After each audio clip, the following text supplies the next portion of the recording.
Hello. Good morning, sir. Yeah, good Good morning, morning. sir.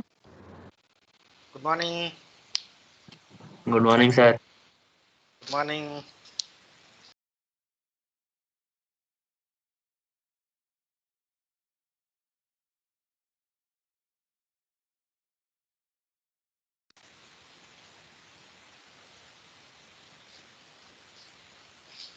So anybody would like to ask any questions or clarify doubts from the previous class?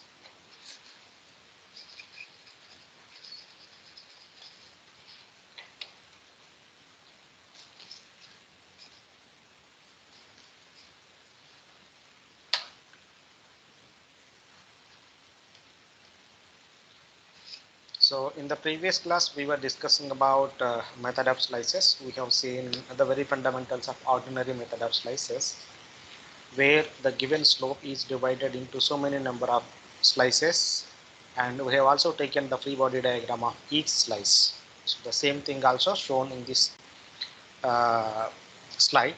As we can see, a small slide having a length of horizontal length of D and inclined length of L are slice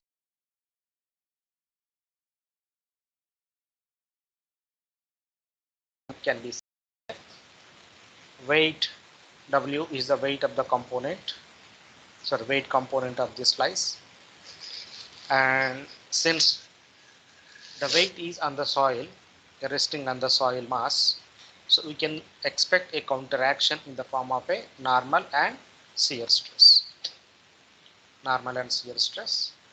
So this is against the weight W, where Fr could be the tangential force, which is nothing but the shear stress, shear strength. Then U or N. N is the normal force against the W component. U is the pore water pressure, if at all, if you want to consider. So if you recall the previous lecture, so far we have discussed, we did not discuss about the pore water pressure development or how to account for in the factor of safety equation of the pore water pressure. So maybe in the Bishop's method, so we will see how to account for the pore water pressure, and we will also take into account different other conditions of the water seepage. So in these slides, so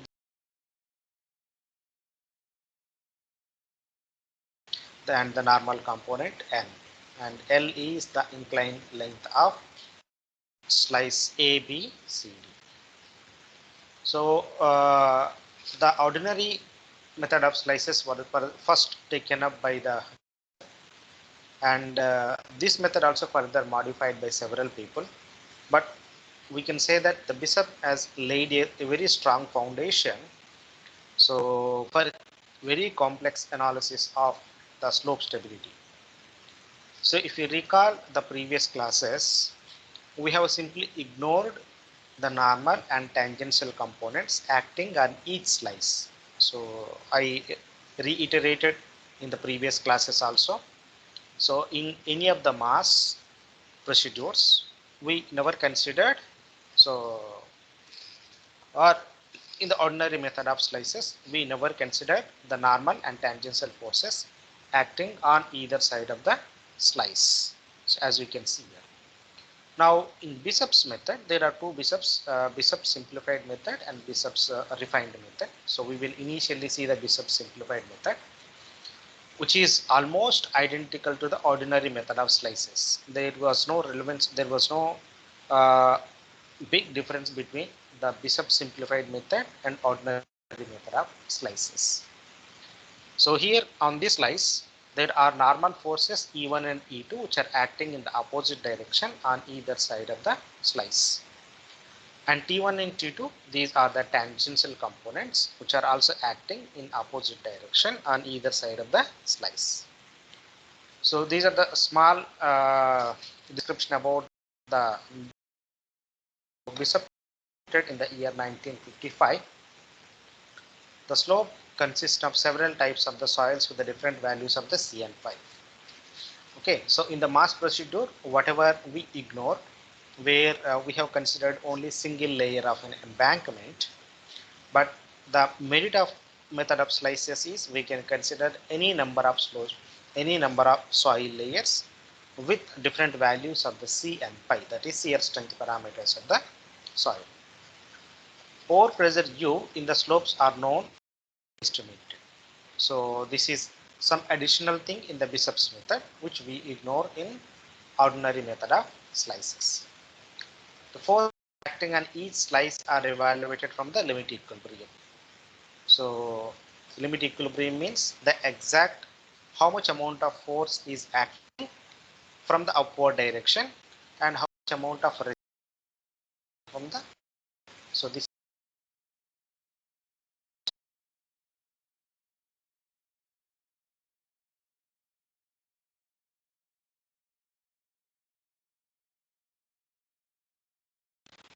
the additional things which we can see in Bishop's method when compared with the mass procedures is, in the mass procedure it has been considered only the moment equilibrium, that is summation of all the forces about the center of the circle is 0, then accordingly the equilibrium equations have been taken.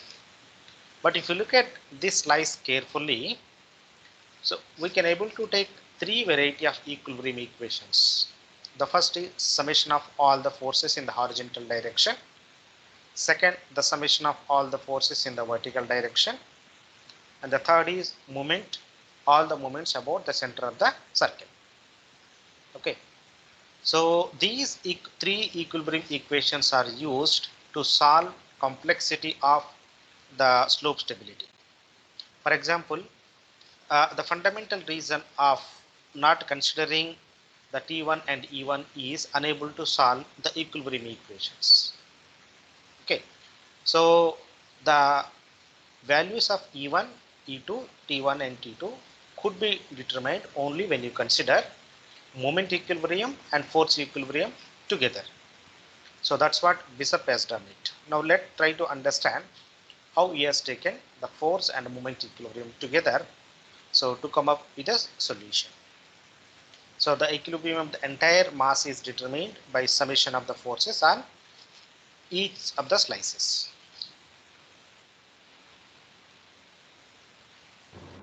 Sir, Yeah.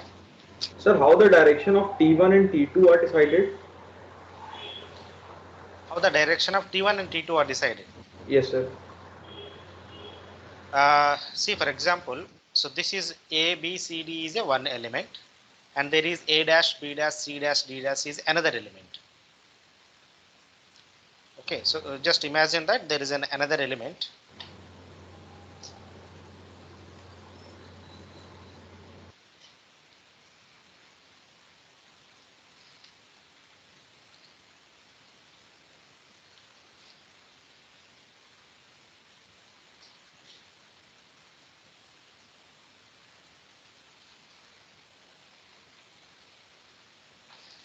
See, there is another element.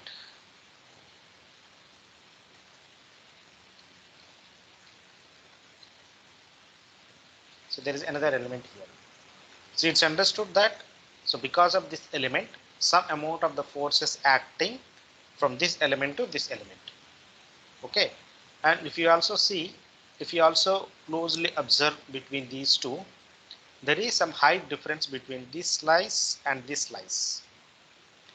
Okay, so if you look at carefully, we can represent the summation of all the forces in one direction, that is in the inclined direction. This is what exactly you have done in your retaining walls or theory of earth pressures. If you look at the direction of PA and PP, so the Rankine, by assuming the wall is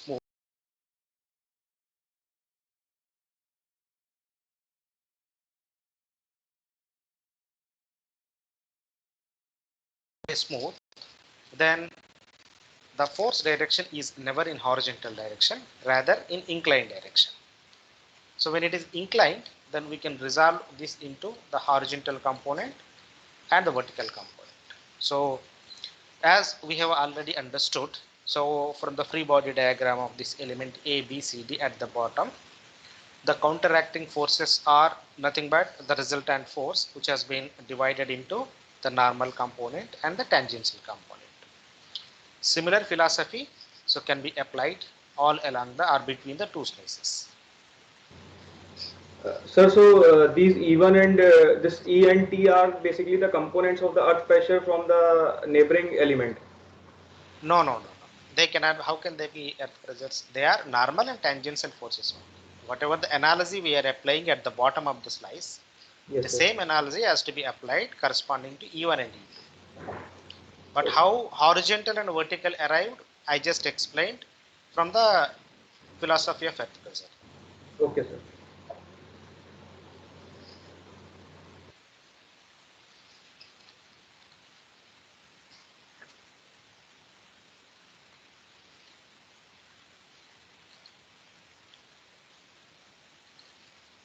Okay, so this is statical indeterminate. So when you take all the forces,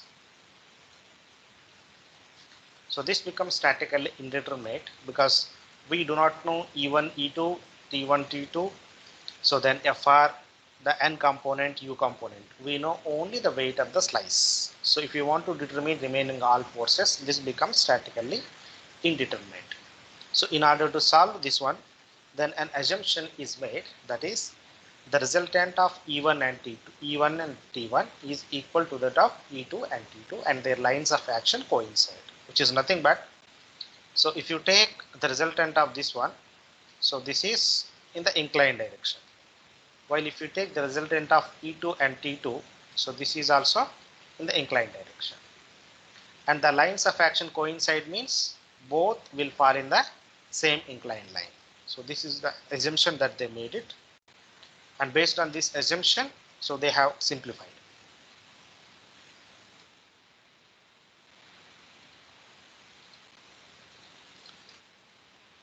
So this is the free body diagram of a slice A, B, and A, B, C, and D. And we have also seen, now I'm just trying to explain the ordinary method of slices because the Bishop simplified method almost replicates ordinary method of slices. Then we will go into Bishop's refined method. So here the normal component N is a W cos theta. Simply try the weight into counteracting forces in the direction which is corresponding to the shear strength and normal strength.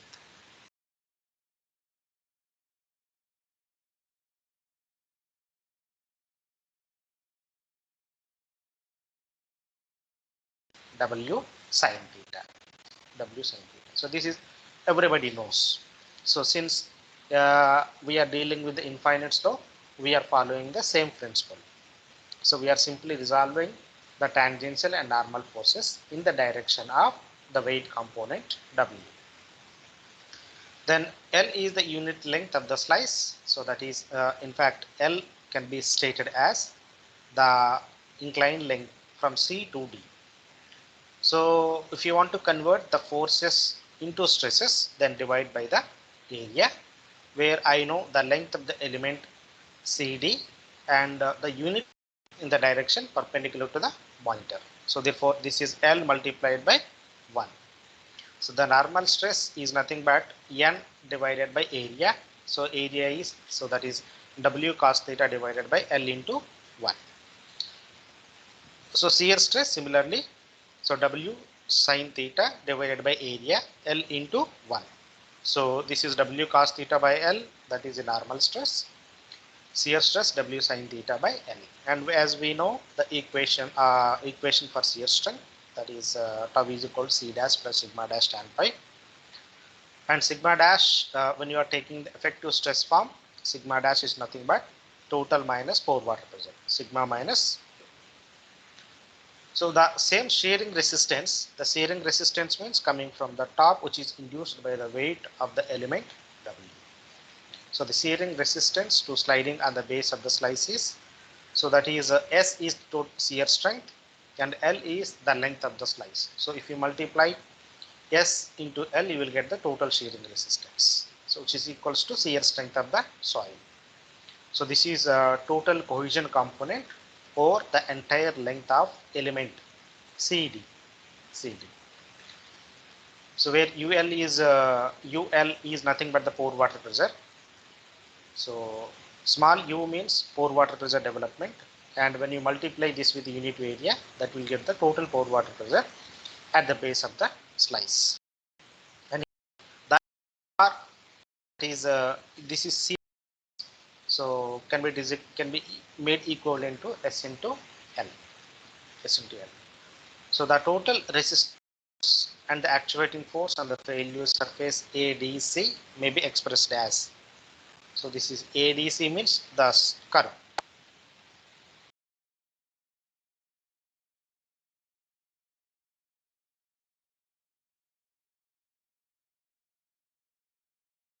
Equates shear stress with the shear strength of the soil.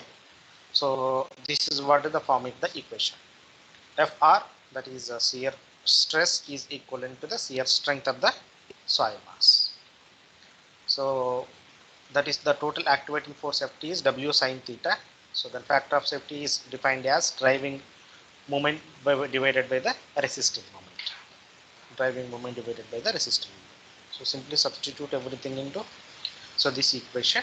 So what you will get is the factor of safety. So this is what we have seen in the ordinary method of slices. So as I told you, so until this part, there was no difference between Bishop's simplified method and ordinary method of slices. So Bishop, now try to understand the Bishop's refined method. So how he has accounted for the tangential and normal forces acting along the vertical face of the slice on either side. So that is E1, E2 and T1, T2. So Bishop took into account the forces E and T on the vertical faces of the east side. So we have two sides.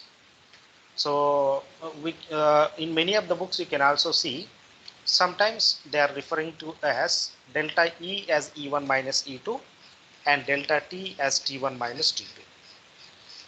Okay. Or in some other forms also. So don't get confused when you see different things. So once your fundamentals are clear from this presentation, that whatever the form it may be, they might be writing. So we can make into relevance of your understanding. So then try to re-express the forces acting in the vertical direction for the equilibrium condition. So this is the additional thing that Bishop has considered. Because if you look at the previous slide, so we have taken only summation of all the moments about the center O. But additionally, the Bishop has considered the forces the acting in the vertical direction, summation of all the forces in the vertical direction. So if you resolve all the forces in the vertical direction, you can n dash cos theta, normal component, weight acting downward, so n is acting upward. So the pore water pressure also acting upward. If you take the pore water pressure side, then it will be positive.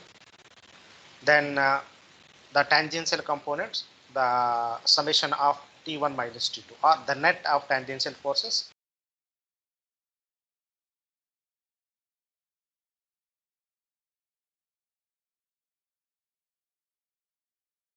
Okay.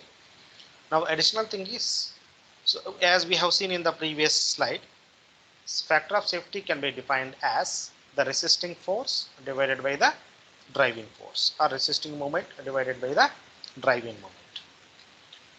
Now when I say the factor of safety is equals to 1, I am equating the resisting moment is equivalent to the driving moment.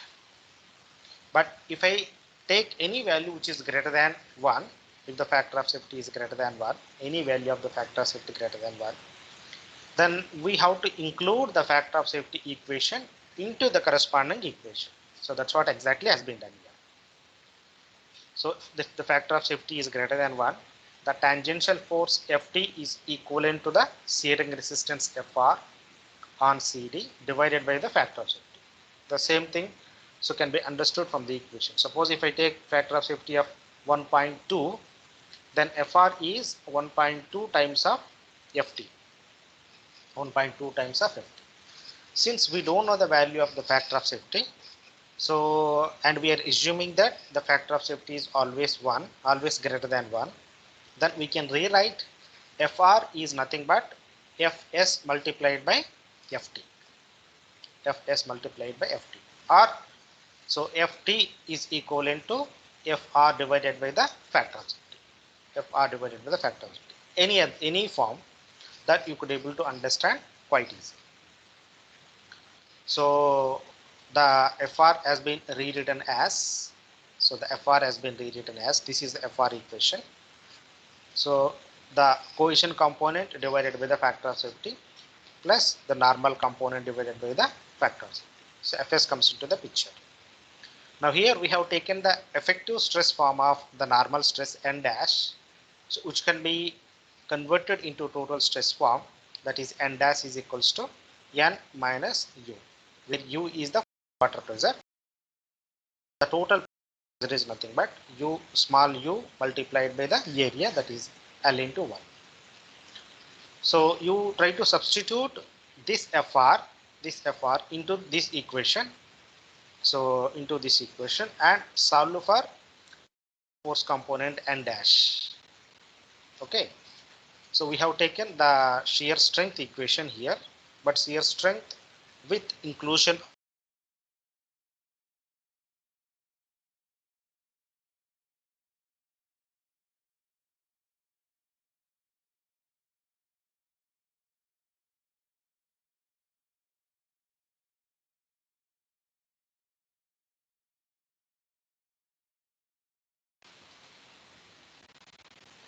So substitute here.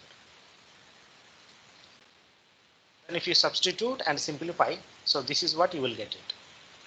The N dash so can be written into this form of a mathematical equation. So this form of a mathematical equation. Okay. Now one equilibrium equation which has been considered is summation of all the forces in the vertical direction. Now another equilibrium equation is summation of all the forces above the center of the circle, that is O. So this can be simply written as W sine theta. So the vertical component W sine theta into the R, capital R, that is the radius of the circle, multiplied by Fr into R. So one of the component of this W plus Fr into R. So this is moment equilibrium equation. By substituting again equations of Fr and N dash into this into the equation and solving for factor of safety. So then what we will get ultimately is the factor of safety is nothing but, so this big equation, and here there is another parameter, that is m theta, m substitute theta. So this m substitute theta can be rewritten as, so cos theta plus tan pi dash by sin theta into m. Now if you look at closely this equation, so there is a factor of safety on the left side and there is a factor of safety on the right side.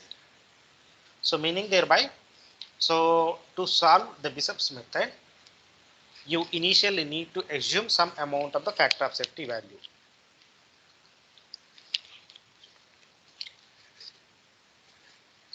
And keep on solving until the left hand side is equivalent to the right hand side. Then that gives the most critical failure surface. So that gives the most critical failure surface. So this is what all about the Bishop's method. So this is how the factor of safety equation of Bishop's method looks like as compared with the other methods. Now in fact this equation has been taken as a fundamental equation and several people have modified based on their further equilibrium equations. Whatever we do is either we can combine the moment equilibrium with the vertical force equilibrium, say in the horizontal direction or in the vertical direction. Now here the biggest thing is how to calculate the values of delta T. So this is a big question. Once this is known, so this entire equation can be solved. And if you compare the previous, the ordinary method of slices where this term is absent, which is accounted for by the Bishop. So this is some additional thing. So this is the merit of the Bishop's method. So but solving this equation by the manual way is very daunting task. Okay, we need to have some kind of a computer programming to solve this mathematical equation.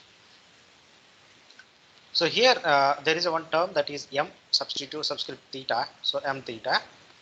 So if you look at carefully the m theta equation, there is a factor of safety, that is fs, and there is theta, and there is a pi, and there is m theta. Okay, so there are basically three different parameters are there. In fact, four different parameters are there. The factor of safety value, angle of internal friction, and the angle made by the failure plane. Angle made is only three. So people have tried to develop some predefined correlations between the factor of safety, pi dash, and theta. So this is one of such predefined graph. As we can see here, both are same. Theta and alpha and both are same. Okay. So theta for a given theta value, and what would be the value of tan pi dash by fs, factor of safety value. And so if I know this one also, then I can pick up the value of m theta or m alpha. Both are same. Okay. So here several sets of data has been assumed, like what would be the particular value of the theta, then assume the another value of the factor of safety and angle of internal friction. So here tan pi dash by fs, that means you need to assume one value of the angle of internal friction of the soil, then that particular factor of safety value. So this gives one curve, and this curve is correlated with the theta value. Then what you will get is m theta. So m theta. So this is some predefined graph. So this entire graph is basically useful to pick up the value of m theta for a given failure plane.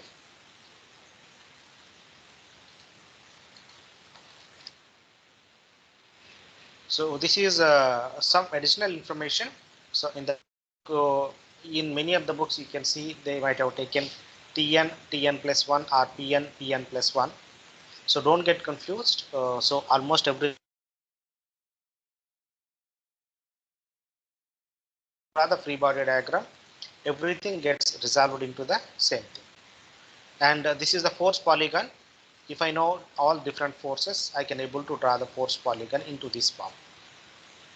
Once you could able to develop the force polygon, then you can easily determine by knowing the angles like normal component and tangential component. Whether you can do it analytically or you can resort to the force polygon method. So then using the force polygon to express nr, that is a normal force, and at the end assuming delta t is equals to 0. So in our case, from the beginning we put delta t is equal to 0, and we directly use summation of all the forces in the vertical direction is 0. Okay. So as we have seen, the factor of safety term is exist in both sides, on the left hand side, on the right hand side. So again in here also, so we can think of numerous slip circles, and corresponding to each slip circle we can able to determine the factor of safety value. So again I reiterate, the most critical slip circle is the one against which the factor of safety value is the least, not the maximum, is the least.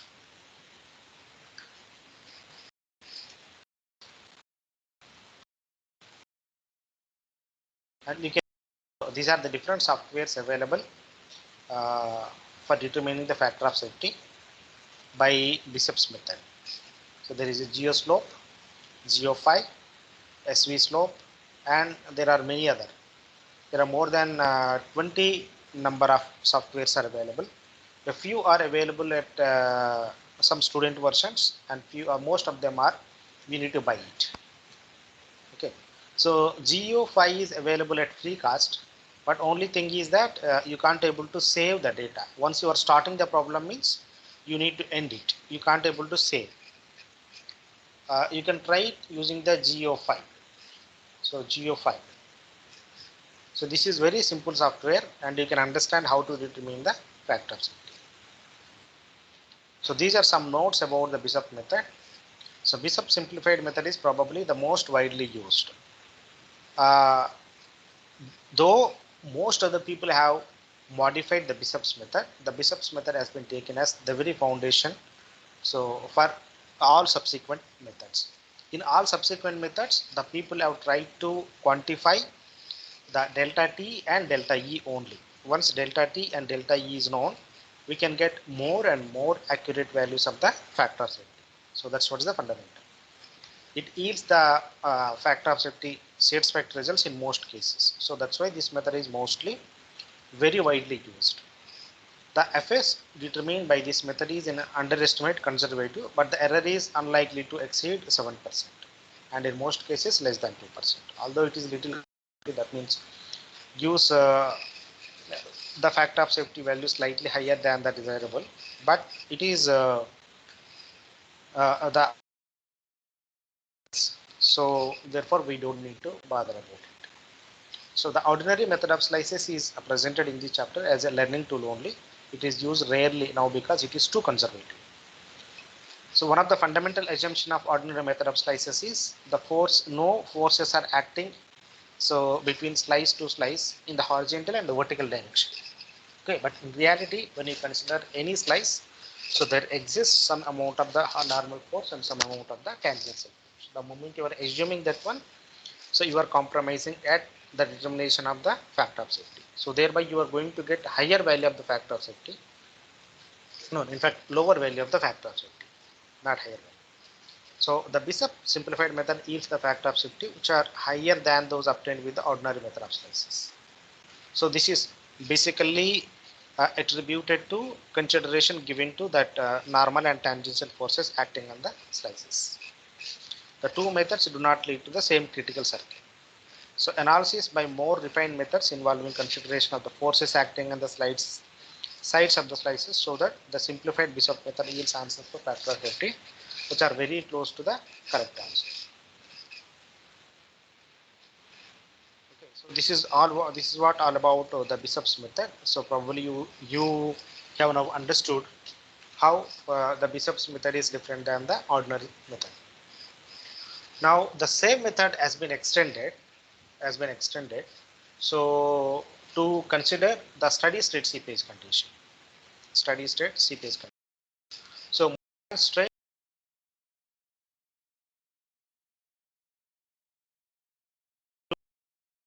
more pressure conditions.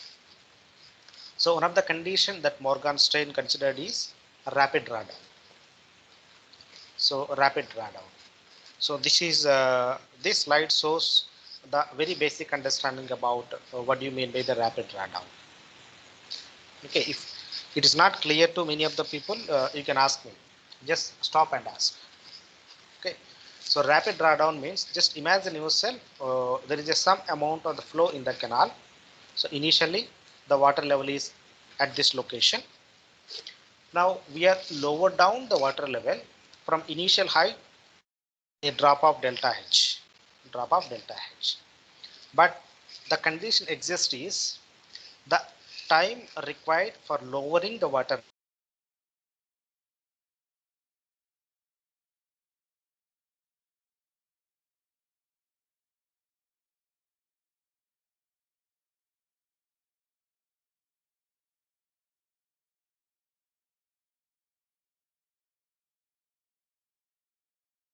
drawdown. If you are able to understand this fundamental meaning, then Sir, it is clear to you. Sir, your voice broke. Okay. Yes, sir. So I will repeat. So just try to imagine the fundamental meaning of the rapid drawdown. So initially the water level is at this location which is shown by the dotted line. But it has been lowered so quick and so there is a drop in another level of the lower level of water. But the crux of this problem lies is the amount of time required to lower down the water level from dotted line to the dark line. Within the same time, the water exists in the embankment could not able to dissipate or expel out. Simple is expel out. Now we can understand what happens if the water will not expel out from the soil mass, the weight of that particular water is still into the consideration. So therefore, if you do not design any slope with the fully saturated condition where the water exists and it is not dissipating, then this additional weight causes decrease in the factor of safety value, and thereby it causes the slope failure. Now let us try to understand another cases. So for example, am I not simulating the same situation during the construction of the embankment? Now try to understand. When the embankment is constructed, it is in undrained condition but not fully saturated, because during the construction of this earthen embankment, the amount of water added is not equivalent to the fully saturated condition, that is degree of saturation of 1. Moreover, so this is a staged construction. So maybe it might have started maybe today and might have ended maybe after 6 months or 8 months. By the evaporated. So the undrained condition becomes the dry. So at the end of the construction, but it is better to take the worst condition, that is undrained, during the end of the construction, so that we normally take it so that we will get the least factor of safety value. But original is it is not fully saturated. When it is not fully saturated, that means we did not account for the weight of the water component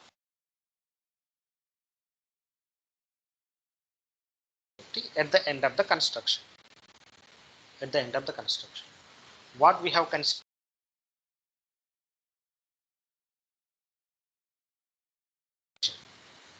in the form of a cohesion. But the same undrained cohesion also exists during the rapid drawdown condition. So meaning thereby, so during the initial phase or when there is a rapid drawdown, there may not be any change in the cohesion value. But what additional component is coming into the picture is the water which is stored in the pores of this earthen embankment, that is the additional weight. So if you do not account for this additional weight, then this causes sudden reduction in the factor of safety and thereby failure of the slope. So this is what is the meaning of rapid drawdown. And this is the flooding loading. So this is during the sudden lowering of the water level, and this is sudden rise in the water level. So here it is negative pore water pressure develops, and here positive pore water pressure develops. Okay. So in case of the rapid drawdown condition, the upstream phase of the slope becomes the critical, and one can anticipate the slope failure on the upstream side. But during the flooding condition, just try to imagine this is the flooding condition. What happens? The height of the water so induces some additional weight which is equivalent to the delta gamma W into delta H. Well, this is advantage because this is providing some kind of a stability to the embankment. But conversely, if you look at on the downstream side during the flooding condition, so this downstream side becomes the vulnerable for the slope failure. Because the downstream side is not designed to dissipate the excess pore water pressure coming from the flooding condition. This is one of the fundamental reason. If you look at any of the canal slope, it always fails inside the canal. Outside, there is no failure at all. But if you look at any of the embankments, like a railway embankment or the road embankment, especially during the rainy season, most of the embankment fails on the outer side, not towards the water side. Okay, so it is clear to you all how the rapid drawdown causes a failure on the upstream side and how flooding condition causes the failure on the opposite side. Okay, here also you can understand. So to further delineate the example in the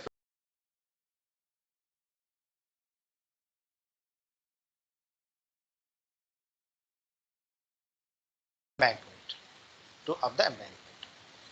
But the toe of the embankment might not be designed for the flooding condition.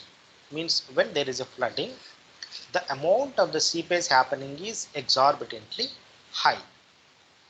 So if the toe portion doesn't account for, then this cannot able to withstand. Then this causes some kind of destability in the slope on the downstream side. That is the one case. The second case is during the flooding condition, this is called as a phreatic surface. Usually in the reservoir, suppose if you assume that this is a reservoir and this is the phreatic surface, most of the time, the phreatic surface remains constant. Most of the time, this is remained constant. So since this is remained constant, the factor of safety value also remained constant. And when the water level is decreasing in the reservoir, it decreases with time. It cannot happen instantaneously or like a rapid drawdown condition. So when the water level is receding slowly, so does the location of the phreatic surface. So does the factor of safety. So since it is a time-bound phenomenon, so there is no problem to the factor of safety. But in case of the rapid drawdown, it is instantaneous, then there is a danger, because here there is enough amount of time available for water to get desaturated from the saturated zone. Say for example, this is another phreatic surface. So the soil within this location has enough time to, the water within this location has enough time to get expelled out from this location to another location. So thereby it doesn't harm the factor of safety value. But in rapid drawdown, such is not the case. Thereby the factor of safety decreases. So almost the similar condition also happens in the case of the flooding. Even flooding also, the water level fluctuates very rapidly. Okay, in the flooding also, the water level varies very rapidly. So when it is varying very rapidly, so there is a rapid variation in the phreatic surface also. When the phreatic surface varies, there is a variation in the factor of safety value. So this is the reason. So the failure slope always occurs on the downstream side during the flooding condition and always on the upstream side during the rapid drawdown. So if anybody has any question, you are most welcome to ask.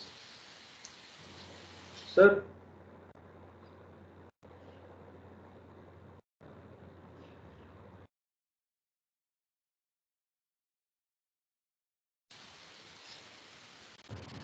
yes, sir.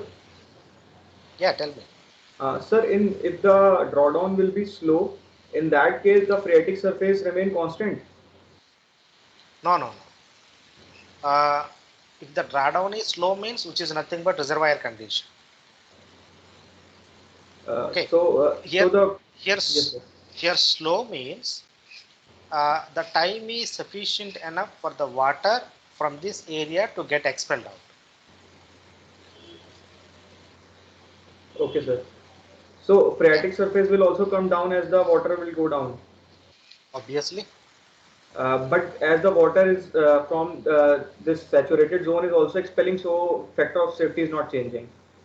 No, it changes. So why failure is not prominent in that case? It's because, say for example, if you look at the rapid drawdown condition, say for example, you look at the area within this slope, Here, the additional weight is the water component. Okay, but Yes, why sir. it is additional? Because this water did not get dispelled out within the same time of the water level lowered to a height of delta H. Okay, sir. So Okay. there is a sudden decrease in factor of safety in this case. Yeah. So here in case of the rapid drawdown, it is not the cause of the phreatic line. It is the cause of the weight of water. Okay, sir. Okay. But in case of the flooding, it is the phreatic surface. And in case of the reservoir, it is the phreatic surface. But not in case of the rapid drawdown. In case of a rapid drawdown, it is the additional weight of the water. Okay, sir.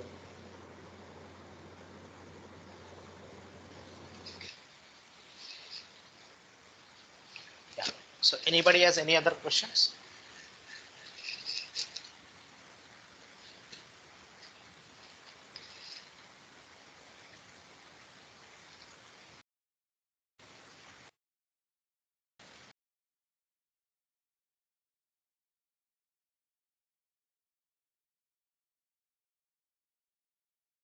So as per the Morgan strain defined the pore water is a general definition of the pore water pressure, which is nothing but the pore water pressure is normally defined as UN. UN is nothing but gamma W into HN, where HN is the height of the water. So from this diagram you can understand. So this H is nothing but HN, the height of the water level. Now one thing you have to understand. Now how to measure the value of the HN? So to understand this one, if you draw the phreatic surface, and at any point, if you put a pitot tube at any location, the water level always rises from that location to the phreatic surface. So this is the water level rise. Okay, so this causes the pore water pressure at that location. Suppose if I want to determine the factor of safety at this location, so if you put the pitot tube and the water level rises to this level, Okay, but this happens only when there is a dynamic seepage, not in a static seepage. Or in fact, this can happen in reservoirs also. But in that case, it is a constant. The phreatic surface is a constant. Okay, so this can happen in two cases: when there is a constant phreatic surface, and in case of the confined zones also. You might have seen in confined aquifers or non-confined, unconfined aquifers. So when there is a pressure, in case of the confined aquifer, suppose if you put the pitot tube, the water level rises even farther than the phreatic line because the pressure exists. The flow is under the pressure condition. You forgot about all those things. So here you try to understand. So in order to determine the amount of the pore water pressure at any location, which is nothing but the height of the water level rise multiplied the density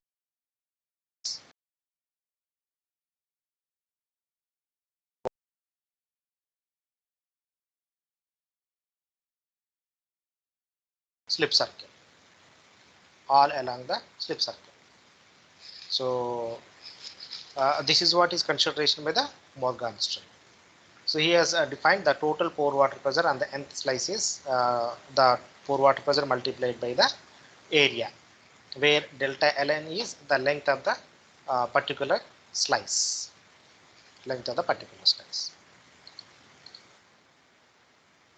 So this is the equation of this is how we have inbuilt the pore water pressure condition into the soil mass. So this is the pore water pressure condition. Okay, so the same equation was modified. So this is the Bishop's equation, but refined to the pore water pressure. So where Bn is width of the slice, Un is the pore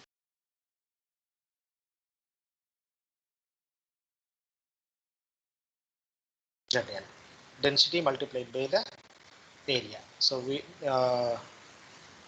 so density multiplied by the area. So Zn is average height of nth slice. Zn is the average height of the nth slice, and average pore water pressure at the bottom of the slice is gamma W into Hn. Now, as per the Bishop and Morgan strain, they have defined a new parameter that is called as RU, which is the ratio of pore water pressure to overburden pressure. Now, this is one of the most important because if you recall the consolidation theory or your shear strength theory, the development of the pore water pressure is always a function of the amount of overburden pressure that you are going to impose on a particular geostructure. So therefore, it is prudent to express the pore water pressure in one particular form. That's what exactly they have done it. Okay, so they try to link the pore water pressure with the amount of the overburden pressure. and they have defined this terminology as RU. And you can also understand, suppose if this is the arc length or the critical slip failure, the weight or the overburden pressure is not remained constant from toe to the berm of this arc, this critical slip surface. Okay, so that means the amount of the pore water pressure cannot remain same all along the length of the critical slip circle. It is variable. It is variable. So therefore, in order to overcome this difficulty, so they have accounted for simply this as the pore water pressure divided by the overburden pressure. That's it. So when you are saying RU, it indirectly indicates the total amount of the pore water pressure corresponding to that particular overburden pressure. It's as simple as possible. So this is the beauty of defining the RU. We don't need to always bother about what is the height of the embankment, so at that particular location. So this inherently taken care. So RU is nothing but pore water pressure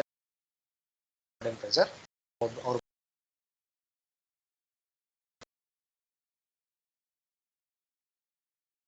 so quantity. So for a steady state seepage condition, it is a weighted average value. So weighted average value. And for most practical cases, the value of RU may range up to 0.5. And in many of the books, RU of n is defined as RU. So don't get confused between RU of n or RU. So both are same.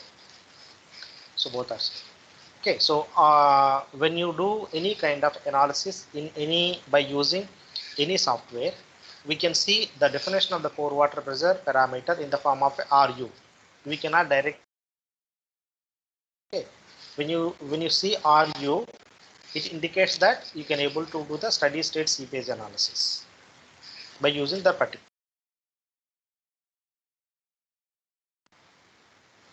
So then further substitution of this RU into the Bishop's equation and further simplification. So what Morgenstern as Bishop and Morgenstern has done is, so they have redefined the Bishop's equation into another form, that is factor of safety is nothing but, so m dash minus n dash into RU, which is nothing but the form of this equation only. This equation is redefined into m dash minus n dash into RU.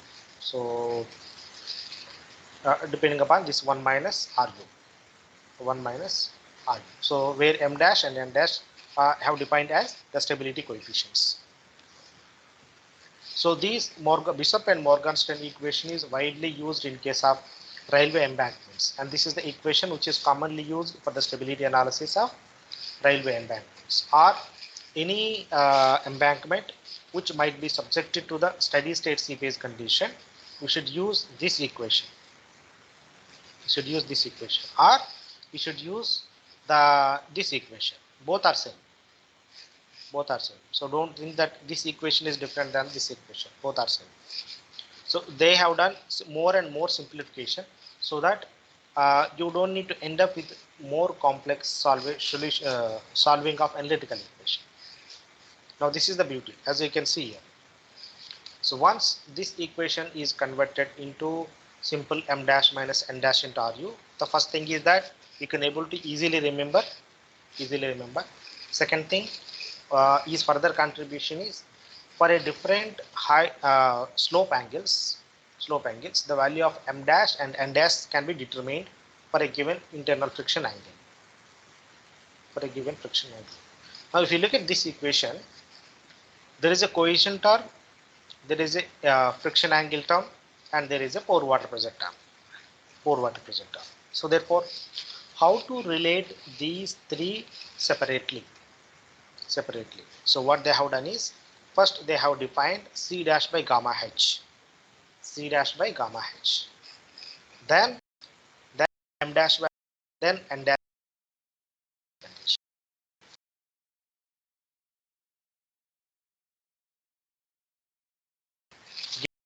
The Bishop and Morgenstern. So they have defined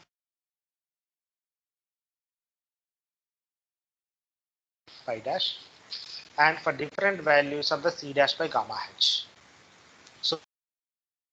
analysis, wide understanding. So they found that the value of the C dash by gamma H varies from a typical range. Okay, so accordingly, so they have done for, say for example, table A, the stability coefficients m dash and n dash for C dash by gamma H of 0 and for different values of the pi dash. Since I know what is m, what is n from this equation, I can able to calculate m value, n value for a particular slope. 2:1, 3:1, 4:1, 5:1. So since C dash is involved, pi dash is involved, so these tables are valid for C5 soils. So don't think that, so these graphs are valid only for the pi soils or something. So these are valid for C5 soils. So table A is for C dash by gamma is 0, which is nothing but the frictional soils. It's understood, frictional soil. And this is C dash by gamma H of 0.025 and D is equals to 1 meter. So D of the embankment.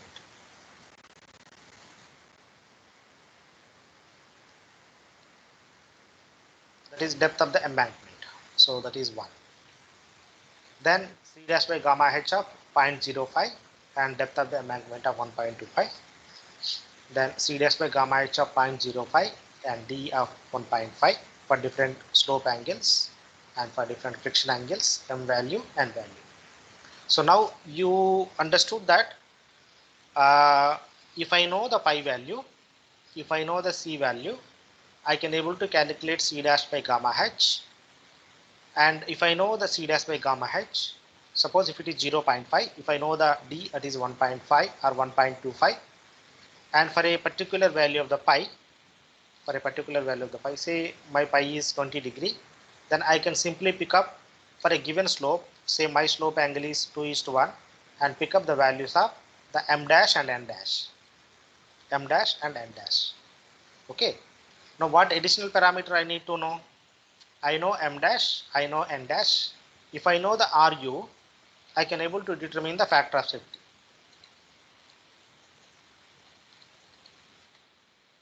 So from this equation, so I can determine the values of the m dash and n dash from these tables.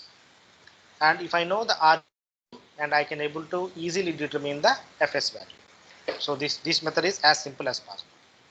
In fact, whatever we supposed to do it, they have already done it.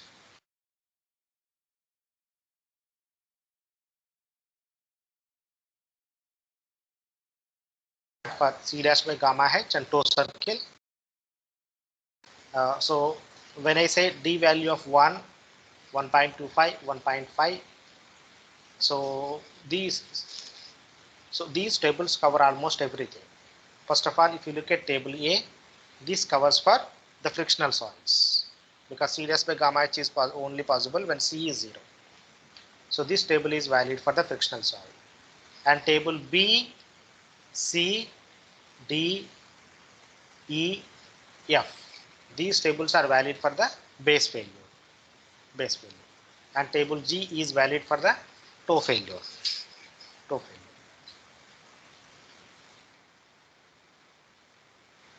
So these are for the tables. So these are different tables. And this is the procedure. So stepwise procedure has been given to determine the factor of safety from table 15.3, that is the above tables. So step 1, obtain pi dash beta, that is slope C dash by gamma.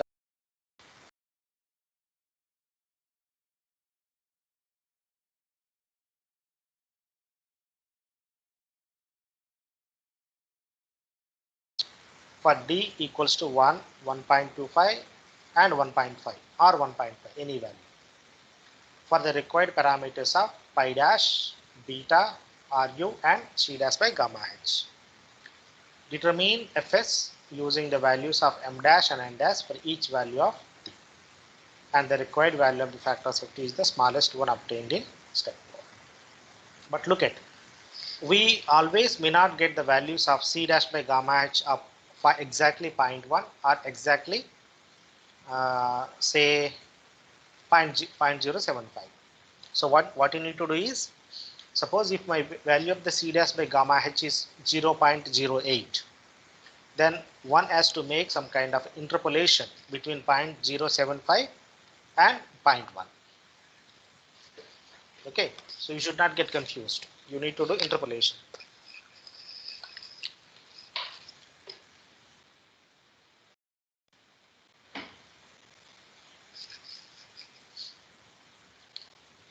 Now, the same Bishop and Morgan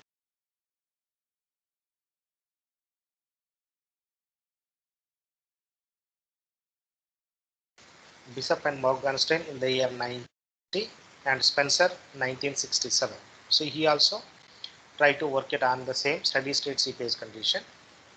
Has provided solution to Spencer has provided solution to determine the factor of safety by taking into account of the interslice forces, that is Pn, Tn, the normal and tangential component, which does satisfy the equilibrium with respect to the moment and forces. So same as the Bishop. Now this is the procedure given by the Spencer. So first determine the C dash, gamma, H, beta and pi dash and Ru for the given slope. So instead of showing these slopes, so this is the additional contribution by the Spencer. So Bishop and Morgenstern, they have given a lot of tables which define the correlation between pi dash, m dash, n dash, c dash by gamma h and d for a different slope angles. And Spencer's contribution includes slope angle beta and c dash by fs into gamma h and for different values of the Ru.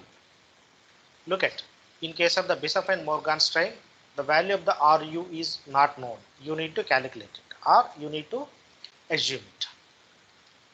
Now, the same thing further was extended by the Spencer. So he has developed three defined curves for different values of the Ru. Because if you look at the previous slide, we have defined that the maximum possible value of the Ru is 0.5.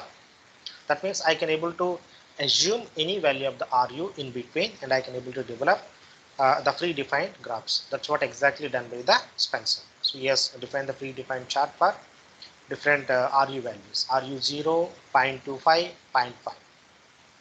And on one axis, so it is C dash by Fs into gamma h and another axis pi dash d. So then the Mikulovsky, so he has also worked on steady state condition.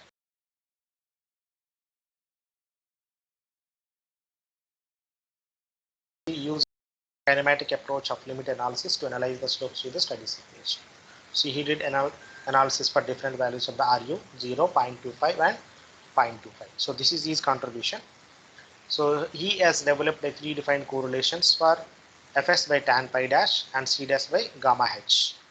So this is for Ru 0 and this is for, and again this also includes different values of beta, that is slope angle.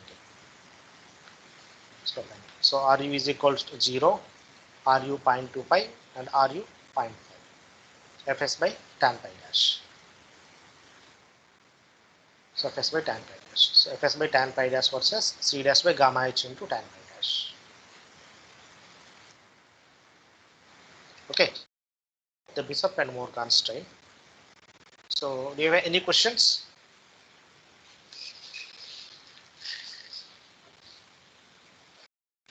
Anybody has any questions regarding the Morgenstern method or Spencer method or Mikulovsky method? Sir, in Morgenstern method, Yeah. what is D? D is the embankment depth. I will explain you when you solve the problem. No, if it is embankment depth, then why are we calculating for different values of D? Because D will be known. No. There is like we have a slope failure, we have a base failure, we have a toe failure. So the D is related to what is the total depth from the top of the berm to the bottom layer, where the critical slip circle is ending. Okay, so that will depend on Okay. For example, say from this is the bottommost of the critical slip circle. So it is this can be defined as D. But I'm also not sure. So once you are going to the problem, then we will understand what is D exactly. Oh,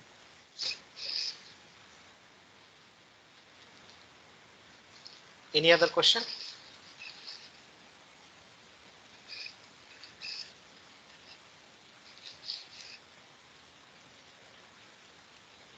So as you can see, over the years, people have tried to ease out the problem by providing predefined charts or predefined tables. So this is little further understanding about the slope stability, because constantly we were seeing only homogeneous slope where we know only one value of the gamma and one value of the pi value. So suppose if you have a multiple number of layers, then how to account for this in the calculation of the factor of safety, as we can see here. So this is simple ordinary method of slices. Suppose if this is one layer and this is the another layer, the lever arm distance of W1 is x1 and W2 is x2 with respect to the center.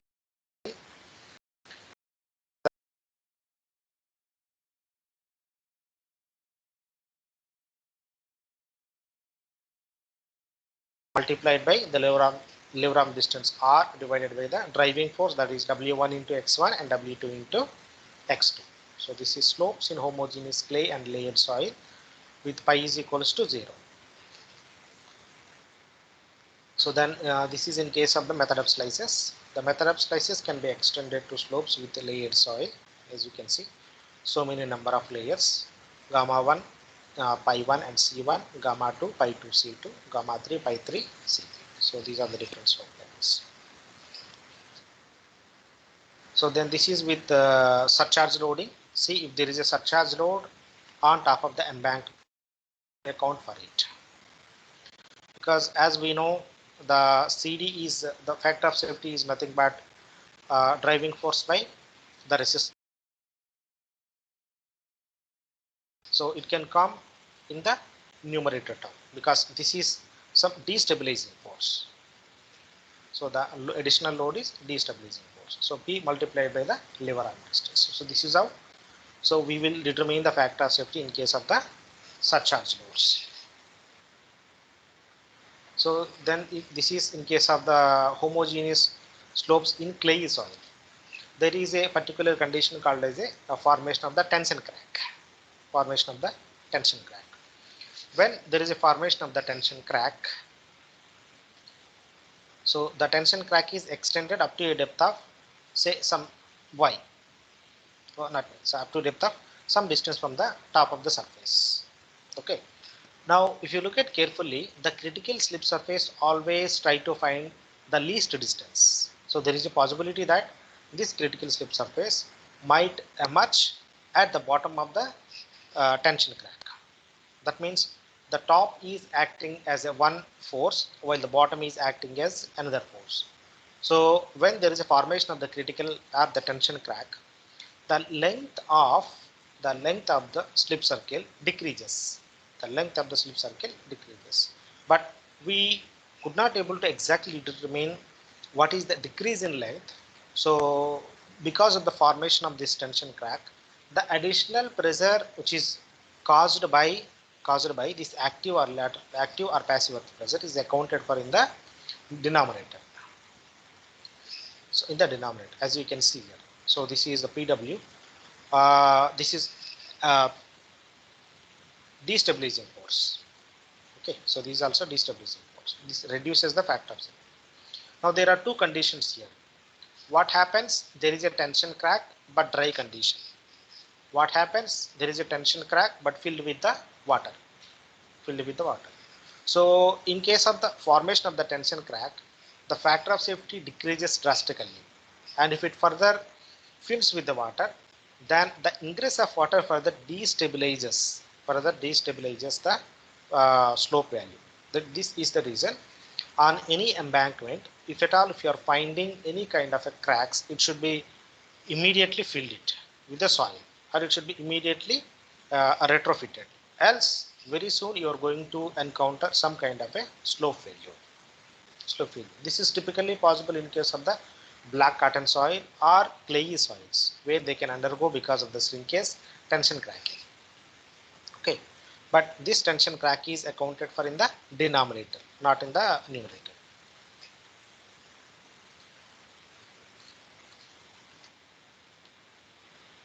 So this is different BEMS.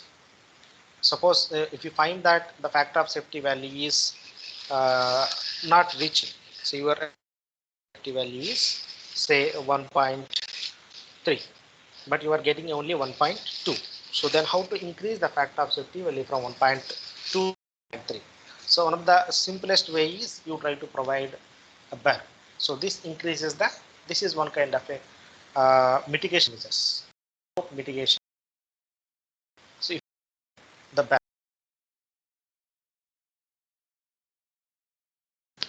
So that's what all about some more information on how to account for different soil layers when the shear strength is different corresponding to each layer in the calculation of the factors.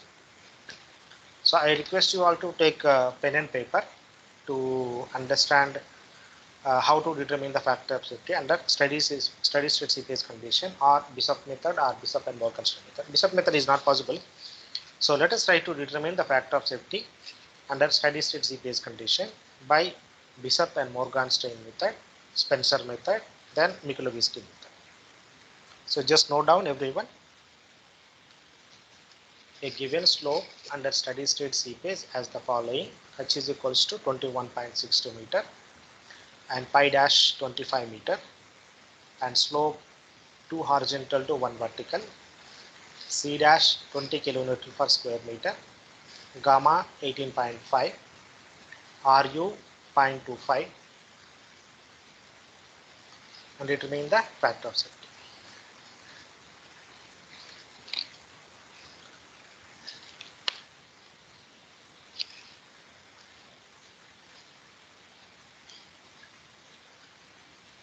So you try to understand one fundamental thing. When you are determining the pore pressure, it is practically impossible to account the exact condition arising in the field. Okay, nobody is going to put a piezometer inside an embankment and try to measure the height of the water level. So therefore, what one can able to do it is simply assume some value of Ru, which is as simple as possible. Once you are assuming this Ru value means you are by default accounting for the steady state seepage condition. So take a pen and paper. So note down this sum.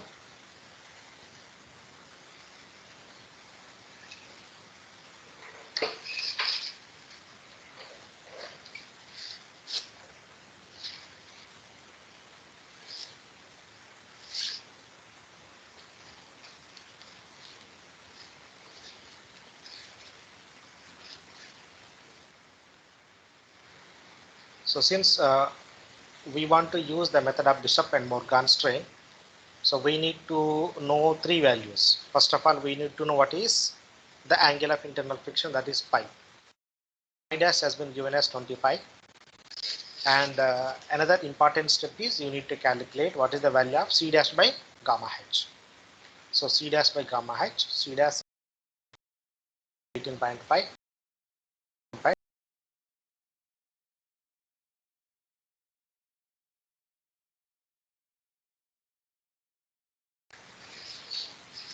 Okay, so here in this table it has been shown how to calculate the value of the factor of safety.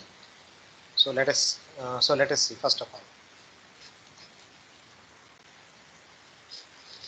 So here first beta is 26.57. This is one vertical to two horizontal, and pi is 20 dash, C dash by gamma h is this one. So we can assume different values of the d. Since d has not been given, but the Morgan strain and Bishop, they have given d values of 1, 1.25 and 1.5. So therefore correspondingly we can able to take different values of d. So initially I will take d of 1. D of 1. So this is the table D. Table D. So here the slope is 2:1. 2:1. and C dash by gamma h, C dash by gamma h is 0.05 and D is 1. There you are. Suppose in your problem, in case in the exam, if the value of the D has not been given, you can assume this as a 1. No issue. Okay. Now I know the slope angle 2:1. The angle of internal friction is 25. So this is 25. So M dash is 1.624 and N dash is 1.338. So corresponding to 25 and corresponding to value of slopes 2:1, it is 1.624 and 1.338. Now I have a general question. So if you look at a corresponding to particular value of the pi dash, as I am making the slope gentle and gentle, means as I'm increasing the slope angle, decreasing the slope angle, not increasing, decreasing the slope angle, you can observe here the values of M and N are increasing, and this is also obvious from the basic understanding. When you decrease or when you make the slope as gentle as possible, the failure is very low. So there is a rare chances of failing a slope with angle of 3 horizontal to 1 vertical as compared with the 2 horizontal to 1 vertical. So this is the fundamental.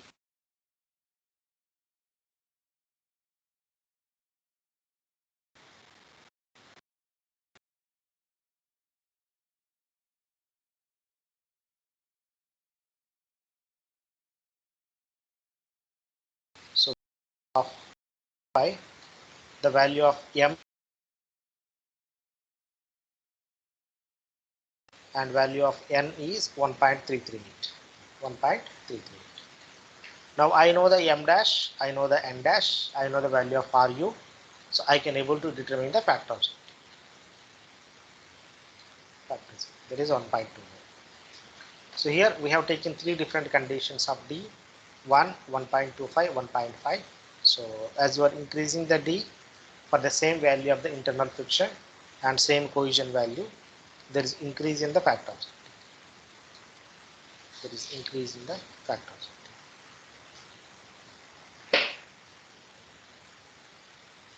Okay, so if you look at carefully, the least value of the factor of safety is corresponding to D of 1. So this can be taken as the desired value of the factor of safety, because factor of safety is always defined with respect to the minimum value, not the maximum value.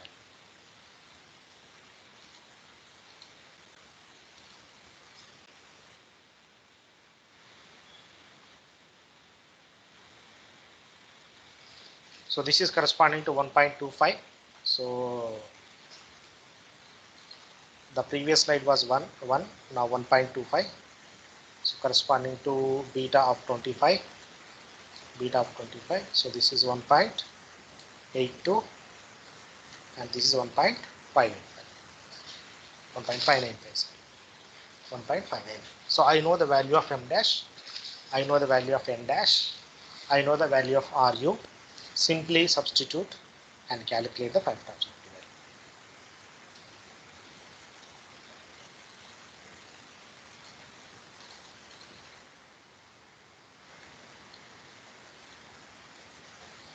So that's what about. So this is all about Bishop and Morgan strain method. Now let us go for the Spencer solution. So in case of the Spencer solution, we have to draw a relationship between the assumed factor of safety, then the calculated factor of safety. Assumed factor of safety and calculated factor. So the same problem, given the height of the embankment, slope angle beta, C dash 20 kilopascal, gamma 18.5, pi dash 25 and RU 0.5. So this is the beta value, and I have assumed different values of the factor of safety. So initially I assumed 1.1, then 1.2, then 1.3, then 1.4. So let me show here. 0.2. So then I have a predefined correlations, that is C dash by Fs into gamma h. So gamma h. So then Fs assumed I know, so I can able to calculate the value of C dash by Fs assumed gamma h. Fs assumed gamma h. So then for a beta angle to pick it, the value of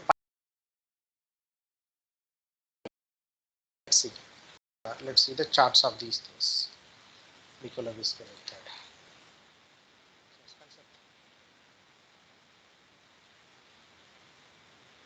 So this is Spencer chart. So this is the relationship between C dash by Fs gamma h, C dash by Fs gamma h, slope angle beta, Ru value. So this is Ru is equals to 0.25. This is slope angle beta, and this is C dash by gamma h. So for a particular beta angle, I can able to pick up for the assumed C dash by Fs gamma h. So here copy pasted.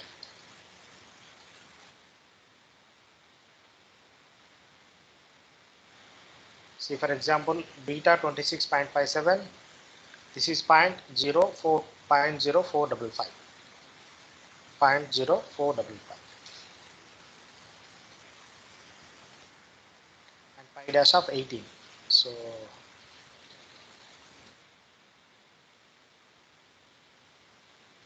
yeah, so this is a Spencer chart for 26.5 something and 0.0455. 0.0455. So you need to pick up the value of this is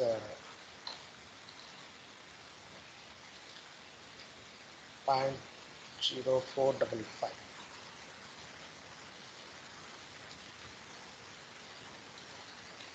And this is 20.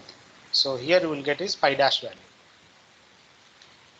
You will get some approximate value of the pi dash. So here, so this is how you need to pick up the pi dash d value. Pi dash d value. I know the beta value.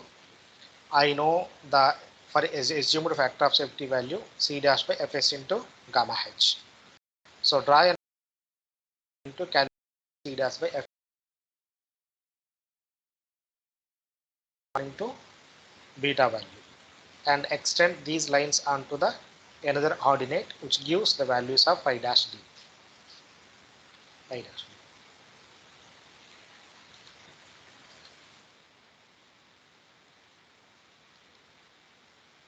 So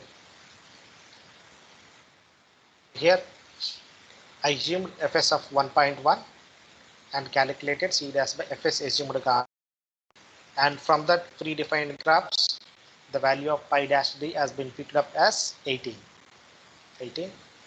So then again recalculate based on so a factor of safety calculate, that is tan pi dash by tan pi dash by tan pi. So as you can see here, I have assumed the factor of safety value and I have calculated the factor of safety value. So I can develop a relationship between assumed versus calculated. Assumed versus calculated. So once this graph is ready, so draw a 45-degree line from the horizon, so until it is touching the developed curve. So wherever it is touching, so draw an horizontal line onto the ordinate, which is the factor of safety calculated, so which yields an approximate value of 1.3. Okay. Now let us try to compare. So by resorting the Spencer method, I got the factor of safety value of 1.3. And when I have used Bishop and Morgenstern, I have got 1.29. So almost same. Now the other method remaining is Mikulowski method.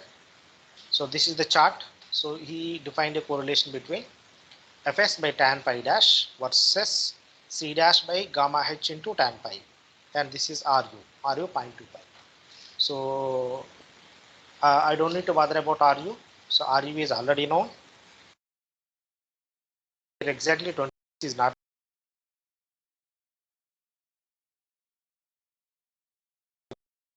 0.107, 0.107, approximately 0.11. So somewhere here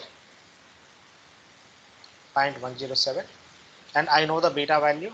So for RU is equal to 0.25, Fs by tan pi dash of 3.1, Fs of 3.1, 3.1. So this is Fs by tan pi dash. So Fs is nothing but 3.1 into tan 25. Tan 25. Then what you get is the 1.45. 1.45. So this method is giving higher value of the factor of safety. Further higher value of the factor of safety.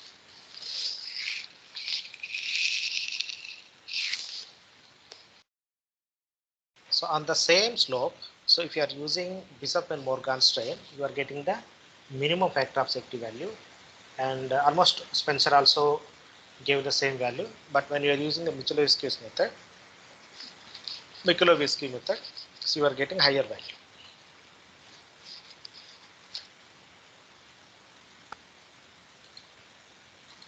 Okay. So I will repeat again. If you have any questions in this sum, you are most welcome to ask me.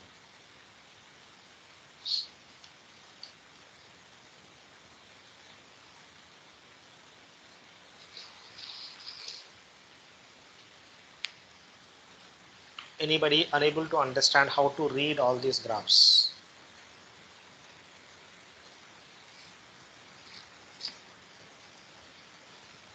So, Yeah. so from the previous three methods, which one will we consider the factor of safety? Between Bishop and Morgan strain and Spencer, almost there is no difference. Now regarding the Michalowicz's and the previous two methods, suppose if you are not confident about the parameters, then you can take the least value, because that gives you on safest side. So it would be 1.29 for this problem from the three methods. Yeah, but Okay. not exactly. That's what I'm saying. You don't need to take directly least value of the factor of safety. You need to look into what would be the exact condition. Okay, so for example, initially the pore water pressure is assumed as 0.25, but in reality, can the development of the pore water pressure by any chance in his life, can it able to reach this value? You understood my point? Because this factor of safety value is valid only when the pore water pressure is reaching to 0.25. Say for example, when I assumed RV value is too much of high, I don't need to bother about 1.3.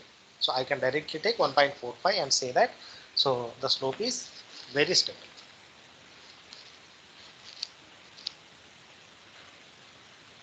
So it not only depends upon what the ultimate value you are getting. You have to correlate the value that you obtained with the fundamental data of the problem. Then only you will become a good engineer. Else you some values and kept calculated all these values and you say slope fails or no slope fails. So this doesn't make any sense.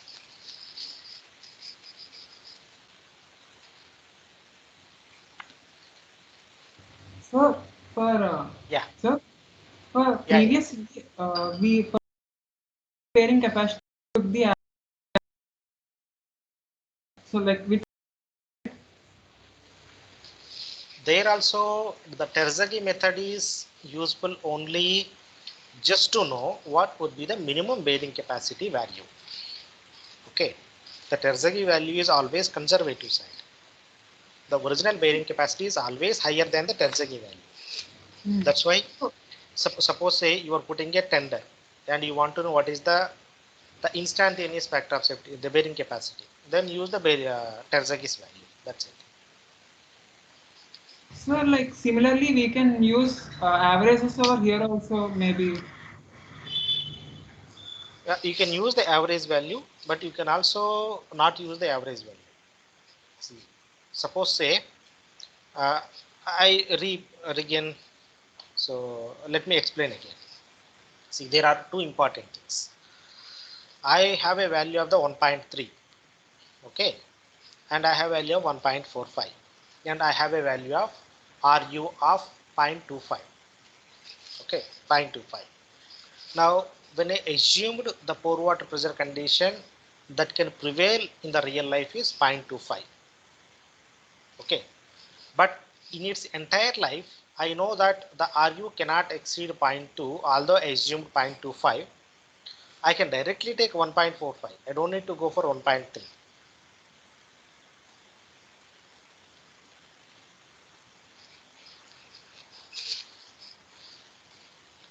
You understand my point?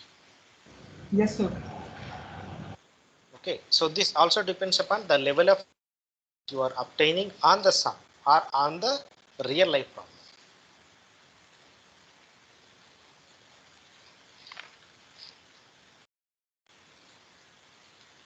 So any other questions from anybody else?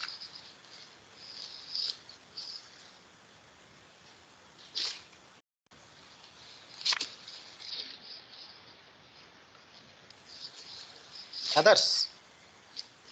So all are, I think, sleeping.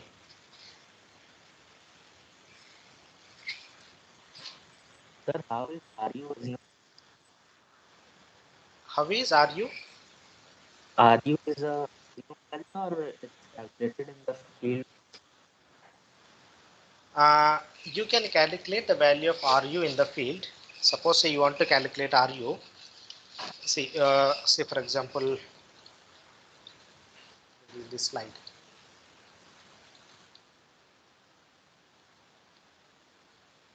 Yeah. Suppose say if you want to calculate the exact value of RU, what you need to do is you have to put one device at this particular location. At this location, you have to put some pitot tube. Okay. Uh, and when you put the pitot tube, the water level in this tube rises.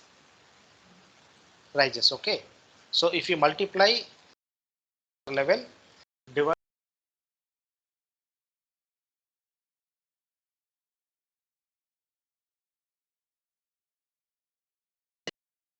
Do this, but in the field, is this piezometer inserted at different points? that's what I'm also saying. So theoretically we can do anything, but putting this piezometer exactly at that location is practically impossible. This is the reason. So based on the field experience, what people has told, so they told the maximum RU value is 0.5. Okay. So then depending upon your prevailing condition, you can assume any value from 0 to 0.5. A higher value will be more conservative, right? Correct, correct. Okay, so it's a practical judgment basically in the That's field. what I'm saying. So Oh, it is not only that you assumed some value and you got some factor of safety value and that is going to prevail in the field. No, no, no. So you have to use your judgment of the field condition, then decide. okay, sir. But nowadays there are some technology available to determine the height of the water. Anybody knows this one? Now many people are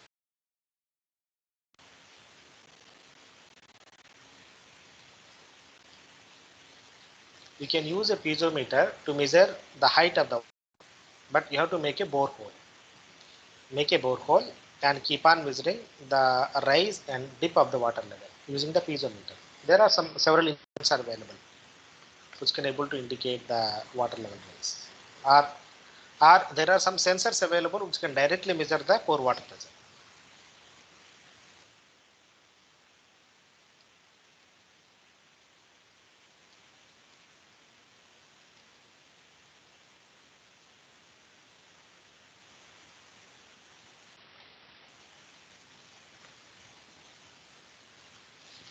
Okay. Now the previous one is belongs to under steady state seepage condition, and Morgan strain some kind of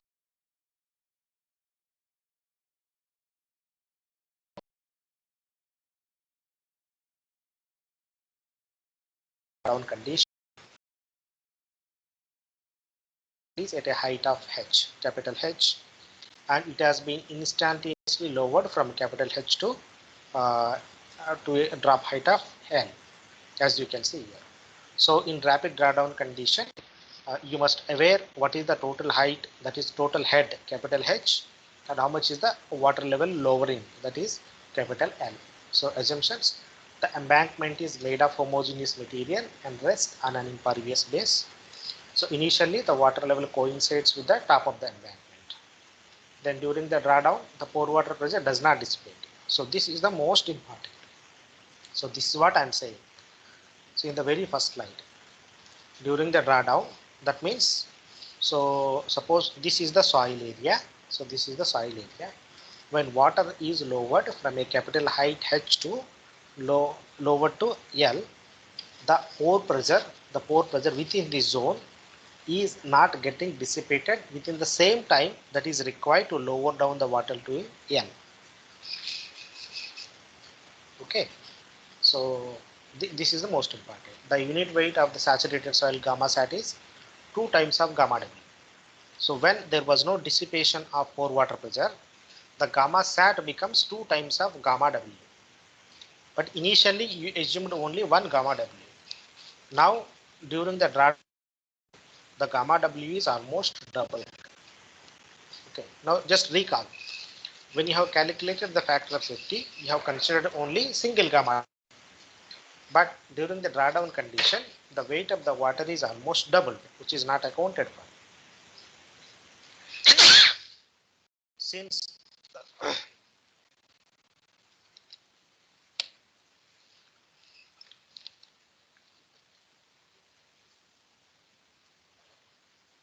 so this increase in weight of water causes a rapid decrease in the factor of safety.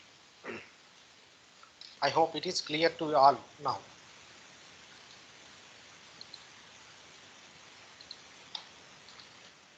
So these are the different charts again prepared by the Morgenstern method.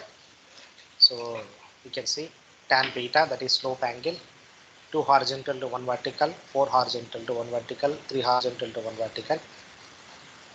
And for different values of the internal friction, 20, 30 and 40, and for different values of the L by H, what would be the total drawdown? Total. So anybody could make some kind of inferences from these predefined graphs.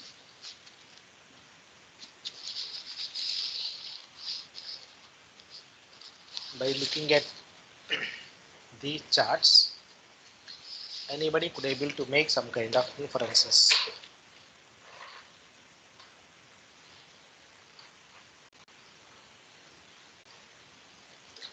What you can understand from these graphs?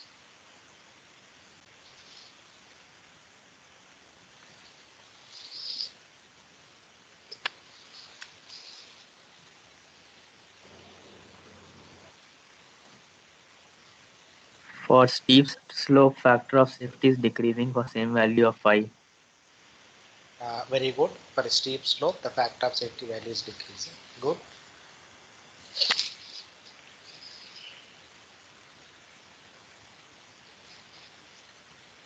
So for decreasing value of beta, that is decreasing value of tan beta, the factor of safety is also increasing. And lesser the slope, more stable. Okay, very good.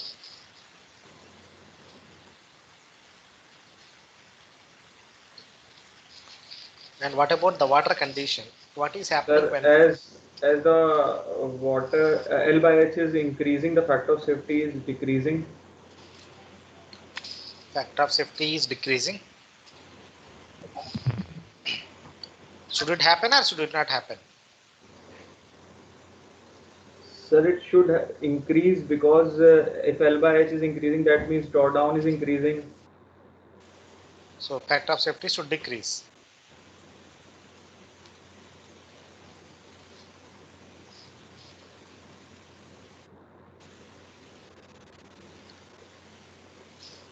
The factor of safety should increase in that case. What do you mean by L by H of 1? No drawdown.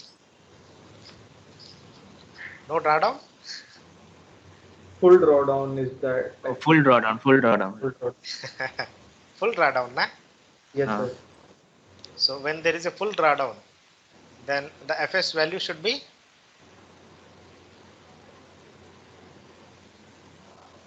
Minimum. FS yeah, FS should be minimum. Okay.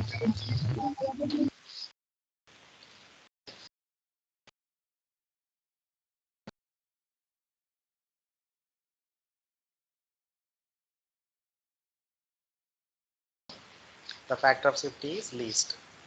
It fails.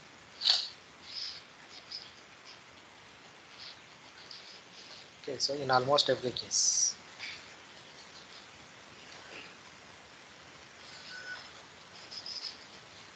So another interpretation that can be made is, for steep slopes, the drawdown is more danger, as you can see here. For example, if we compare 1:2 with 1:5.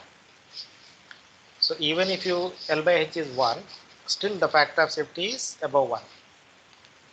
But in case of 1/2, it is below 1. That means in steep slopes, rapid drawdown is more danger. So you understood? If the slopes are very steep, drawdown is more and more danger.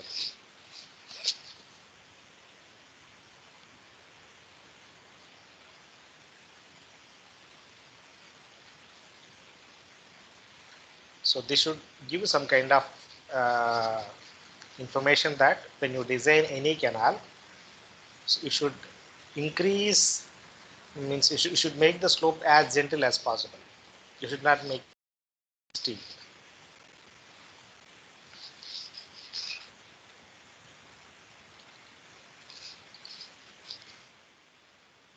So this is for C dash by gamma h 0.0125, and this is further value of maybe I don't know. This is 0.025 and this is 0.05.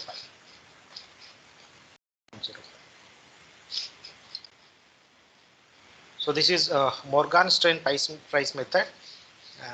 This I think I will explain maybe tomorrow. I will stop it here only.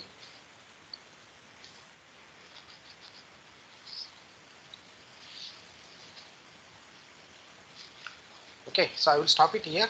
So if you have any questions, you are most welcome to ask me.